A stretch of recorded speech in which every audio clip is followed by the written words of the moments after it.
Today's pattern is for scrunchies. This is going to be a triple pattern. I got the big ones and the small one, and I will link it down below for the full patterns on my Etsy. But for today, I'm going to show you guys how to make this one. Alright, you are going to need a ball of Bernat blanket yarn in any color your little heart desires, 8mm crochet hook, yarn needle, I'm using plastic even though I hate them, and a pair of scissors, along with tacky glue to put your ends away. And we can't forget the most important part, a hair tie. Okay, you're going to start by making a slip knot. So I like to take my fingers and wrap it around, pull through, slip knot. Place the slip knot onto my hook, and I'm going to grab my hair tie.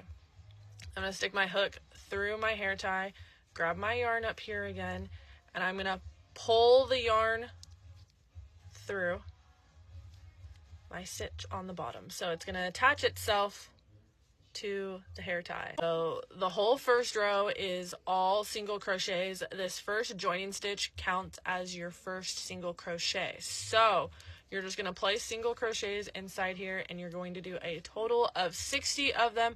I will meet you guys when I get all the way back around. Okay, this is what your little scrunchie will look like so far. You are going to place a slip stitch into that very first casting on stitch that you did. So you're going to slip stitch there, and then you're going to chain 3, because we're going to be working in double crochets all the way around. The chain 3 will count as your first double crochet. So now you're going to go back into every single stitch you did with a double crochet, so for a total of 60 double crochets, and I will meet you guys back around at the beginning. Okay, now I'm back to the beginning of my little scrunchie here.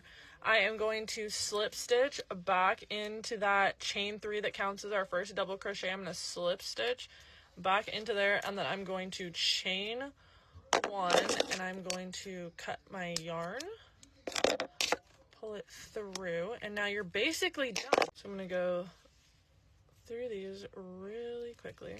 Okay, so we got that one in, that yarn tail. So put the glue there and push it down. It doesn't take very long to dry depending on the kind of glue you get. Mine's pretty fast drying. If you want to speed up the process, you can use a blow dryer. That will make it go a lot faster.